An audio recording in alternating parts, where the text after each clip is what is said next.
Just did 3 sessions at Laguna Seca Raceway. Unfortunately, my clutch went out. It was already giving me problems in the first session. I pushed it in the second session and I pushed it more in the third session, and it's completely out now. Can't get into reverse. Have a really hard time getting into first gear. So I'm either going to DIY a new clutch or I'm going to take it to a shop.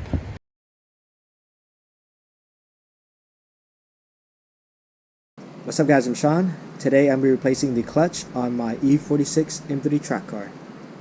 I just removed the transmission. Here's the OEM clutch, and behind it is the JB Racing lightweight aluminum flywheel. So now I got to take it apart and see what the damage is. Alright, here's the clutch removed. This is how it'll look when it's mounted to the engine.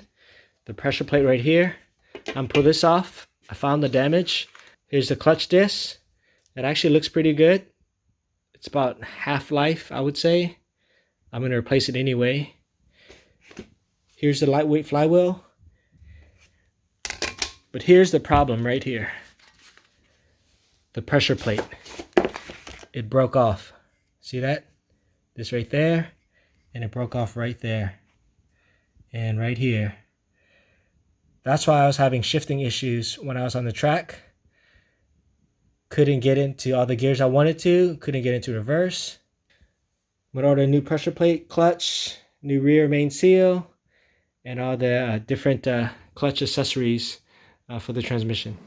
Alright, here are all the parts for my clutch. New OEM clutch with new pressure plate.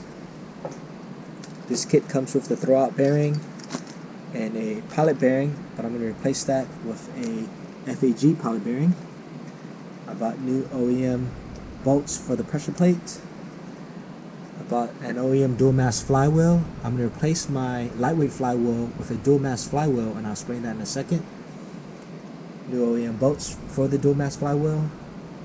Rear main seal and gasket. I may or may not replace this, we'll see. New clutch slave. New clutch fork. Spring for the fork. New upgraded steel pivot pin. Here's the reason why I'm replacing my JB Racing lightweight flywheel and going back to OEM dual mass flywheel. The lightweight flywheel causes a lot of chatter in neutral, but it's also very direct, so all that driveline stress has to be absorbed somewhere, either in an aftermarket clutch disc with springs integrated or an upgraded aftermarket clutch that has a beefier pressure plate. Because you can see here I broke my OEM pressure plate in several spots. And this is what I've researched. However, I ran this for 4 years. In 4 years mainly on the track, so it did last 4 years. However, I wasn't quite 100% happy with my shifting. I think sometimes it could be difficult rev matching because it's a lightweight flywheel, so the RPMs can rev really fast, but it can also drop really fast. So your timing has to be really spot on. And I believe the dual mass flywheel should really be used with an OEM clutch. And the dual mass flywheel has the ability to absorb it a little bit because it's dual mass. So therefore the chatter will be gone, but more importantly, this can absorb the driveline stress. So I believe the dual mass flywheel should be used with the OEM clutch, whereas the lightweight flywheel should be used with an aftermarket clutch or an upgraded clutch. And again, I ran it 4 years with an OEM clutch. So it did last 4 years, but I think it's time to try something different. I'm going to start working on the transmission. Now is a good time to replace the transmission fluid if it's been a long time. I just replaced mine a few months ago, so I'm not going to replace it again. So we're going to replace the throwout bearing. Just slide this off. We're going to replace the clutch fork. This is just a spring, so you can just pry it off the spring. This slides out. So over time, there's a lot of wear that happens here and can happen here. So this is where the clutch slave pushes into, and this is where it pivots on the pivot pin. So it's good to replace this if it's high mileage. Here's the spring. Let's remove this. And here's the plastic OEM pivot pin. It's recommended to replace it with a steel one so it can be stronger and last a lot longer. So I'm just gonna hammer this out.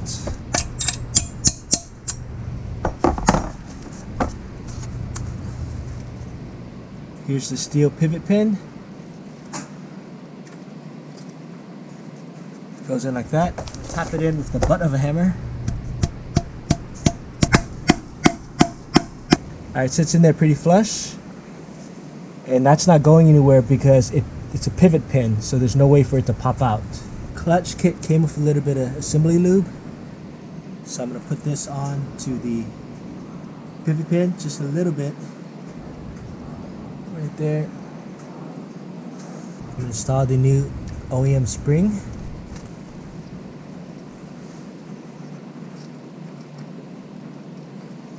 Clutch pivot fork.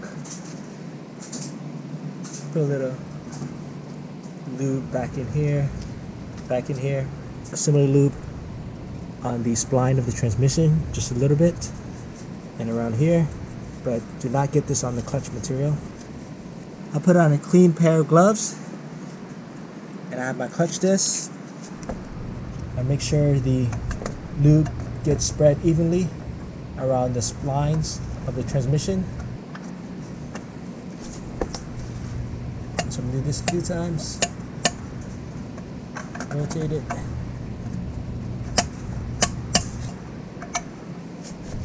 Now I'm going to install the new clutch fork. It goes in between the spring and the pivot pin. Like that. The new Throwout bearing. I'm going to put a little bit of lube on here. Slide this over. Goes like this. The clutch slave comes from the back side, and when you step on the clutch, it pushes the fork and Throwout bearing forward. So this is pretty much done for now. Now I'm going to go to the clutch. My rear main seal looks good. It's actually not leaking, but since I'm here, I might as well replace the gasket behind the rear main seal and the rear main seal. It's a 10mm over here, 10 down here,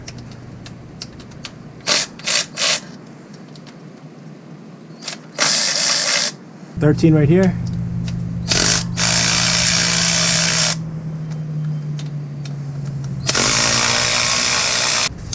pry off the housing.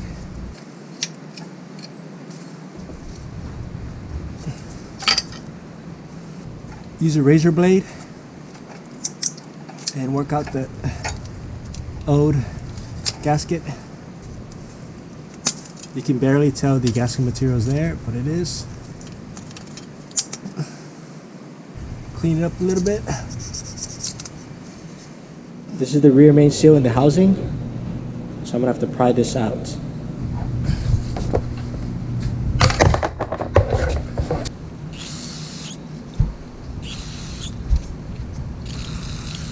Alright, cleaned the housing the best I could. Cleaned all in here, down here, and back here. So now we're going to install the gasket.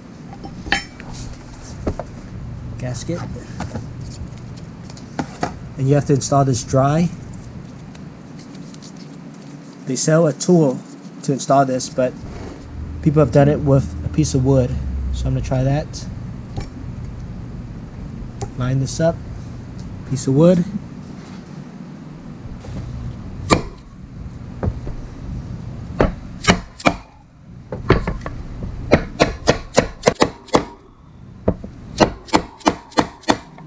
Nice and flush all around. Back here as well. The rear main seal came with this plastic piece. It's going to help me line it up to the crank, get my housing gasket ready, and clean this area up with some brake clean. I'm going to put a little bit of RTV high temperature gasket maker at the corner right here where it's a 90 degree, and the corner right here. Put this gasket on there.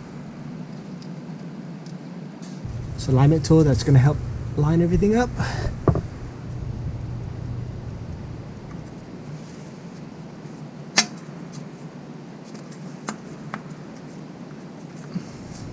Loosely install the hardware.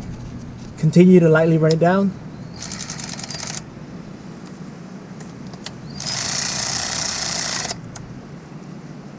pop this off. I did 7 foot-pounds for the 6 10mm, and I did 13 foot-pounds for the 13mm bolts. Rear main seal is done. Let's install the pilot bearing.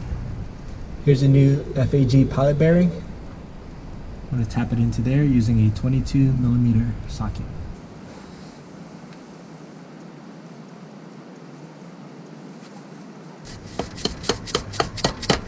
The pilot bearing is installed. It bottomed out.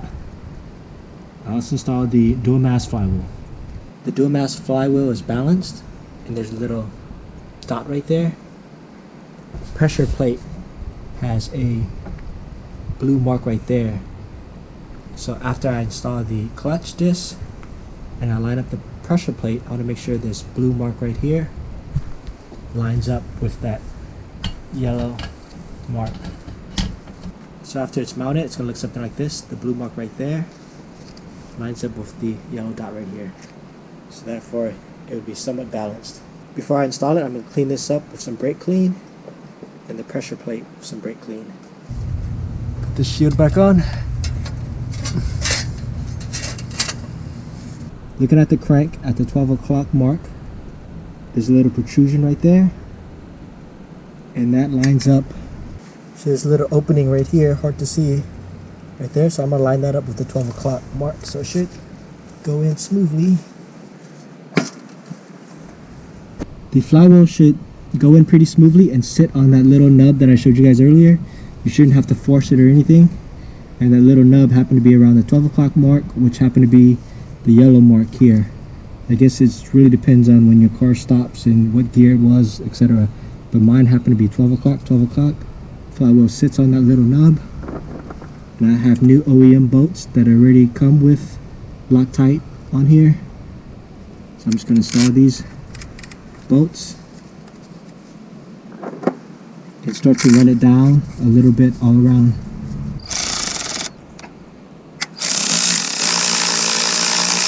They sell a tool to hold the flywheel in place, but I didn't want to buy that, so I'm going to get creative. Use a pry bar for leverage. Alright, that one's done. The flywheel bolts are tight. The flywheel spun around, so what was 12 o'clock is now 6 o'clock, and there's that yellow mark right there for the balance point. And now I'm going to clean this off once again before I put on the clutch.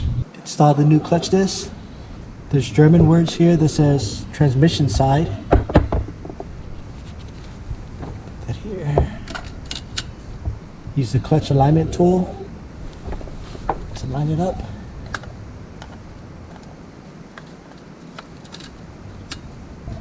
Now I'm going to line up that blue balance mark with the yellow mark on the flywheel.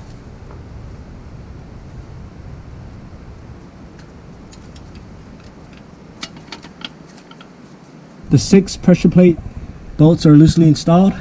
Now I'm going to run them down crisscross pattern. Alright, now I just got to torque the 6 bolts to 18 foot-pounds because my bolts are a class 8.8.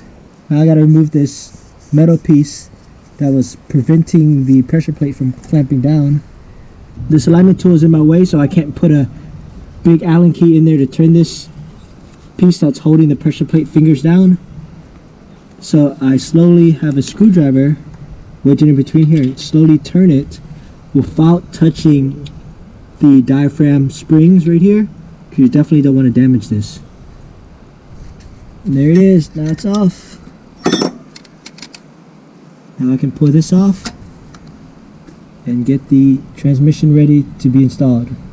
I borrowed this transmission jack from my brother-in-law. This is going to be really useful in lifting up the transmission. Here comes the challenging part of sliding the transmission back onto the engine.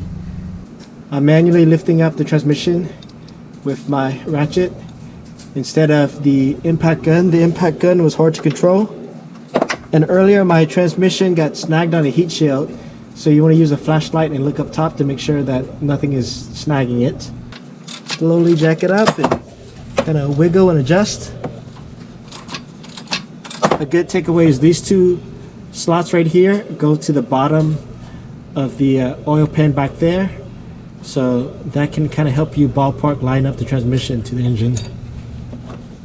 The transmission has been torqued down. It is tough getting to the top of the transmission bolts and the top of the starter bolts.